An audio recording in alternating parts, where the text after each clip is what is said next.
എവിടെ life boy അവിടെ ആരോഗ്യം എന്നൊരു പരസ്യവാചകമുണ്ടല്ലോ. അതുപോലെയാണ് എവിടെ മനോരമയുണ്ടോ അവിടെ കോൺഗ്രസ് ആരോഗ്യം. കേരള രാഷ്ട്രീയത്തിൽ എപ്പോഴൊക്കെ കോൺഗ്രസ് ചക്രശ്വാസം വലിച്ചോ അപ്പോഴൊക്കെ വെന്റിലേറ്ററുമായി ഓടിയെത്തും മനോരമ. ആ പത്രവും കോൺഗ്രസും സംസ്ഥാന സർക്കാരിനെതിരെയും കേരളത്തിനെതിരെയും നിരന്തരം പറഞ്ഞു പരത്തുന്ന അനേകം നുണ ബോംബുകളിൽ ഒന്ന് ശശി തരൂരിന്റെ ഒറ്റ ലേഖനത്തിലൂടെയാണ് ആവിയായി പോയത്. അപ്പോതാ വീണ്ടും ഗ്ലൂക്കോസ് മരുന്നുമായി എത്തിയിരിക്കുകയാണ്. കോൺഗ്രസ് വർക്കിംഗ് കമ്മിറ്റി അംഗവും MP-യുമായ ശശി തരൂരിനെതിരെ ഇനി പറയാൻ ബാക്കിയൊന്നും ഇല്ല. ആ പത്രം ശശി തരൂരിന് മുന്നിൽ ഒറ്റ വഴിയേ ഉള്ളൂ. കോട്ടയത്തെ കണ്ടത്തിൽ തറവാട്ടംഗങ്ങളുടെ ശവകുടീരത്തിനു മുന്നിൽ ചെന്ന് മുട്ടിപ്പായി പ്രാർത്ഥിക്കുക. അല്ലാത്ത പക്ഷം ആ പത്രം കുത്തിമലർത്തി കളയുമെന്ന് വെച്ചാൽ എഴുതി തുലച്ചു കളയും.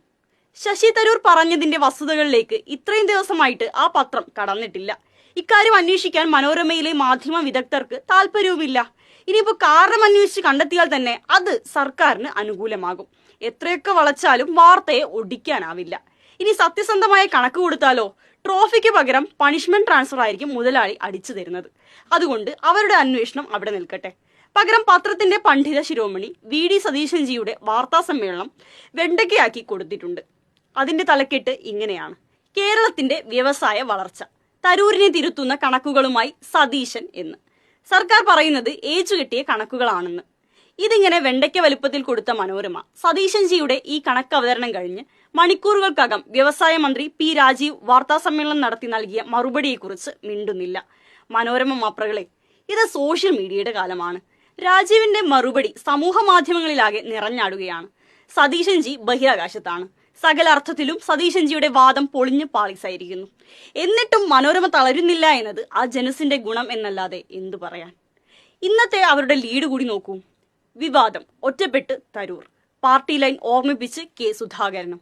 അമർഷം വ്യക്തമാക്കി കോൺഗ്രസ് ഹൈക്കമാൻഡ്, തരൂരിന് രൂക്ഷ വിമർശനവുമായി പാർട്ടി മുഖപത്രം. ശശി തരൂർ ഭസ്മമാകാൻ ഇതിൽ പരം എന്ത് വേണം? മനോരമ ശപിച്ചിരിക്കുന്നു. ഇനി തരൂർ പിന്മാറിയേ പറ്റൂ. AICC general secretary KC Venugopal ഒന്നിലേറെ തവണ തരൂരുമായി ബന്ധപ്പെട്ട് ഹൈക്കമാൻഡിന്റെ അമർഷം അറിയിച്ചുവെന്നാണ് പത്രം പറയുന്നത്. മനസ്സിലായില്ലേ? മനോരമയുടെ കോട്ടയം ഓഫീസിൽ ഇരുന്നാവും വേണു ശശിയെ വിളിച്ചു കാണുക. ശശി തരൂരിനെ CPM സ്വാധീനിച്ചെഴുതിയതാണ് എന്ന ഒരു റൂമർ ഉണ്ടാക്കാനും ശ്രമിക്കുന്നുണ്ട് മനോരമ. കണ്ടെത്തൽ സുജിത് നായരുടേതാണ്. അല്ല നായരെ, മുസോറിയിലെ IAS അക്കാദമിയിൽ കേരളത്തിലെ വ്യവസായ സൗഹൃദ അന്തരീക്ഷത്തെക്കുറിച്ച് ക്ലാസ് എടുക്കാൻ KSIDC MD ഹരികിഷോറിനെ ക്ഷണിച്ചിട്ടുണ്ട്. ദാവോസിലെ ലോക സമ്മേളനത്തിൽ ഇതേ വിഷയത്തിൽ സംസാരിക്കാൻ കേരളത്തിന് ക്ഷണമുണ്ട്. 152 രാഷ്ട്രങ്ങൾ പങ്കെടുക്കുന്ന പരിപാടിയിലേക്കാണ് ക്ഷണം.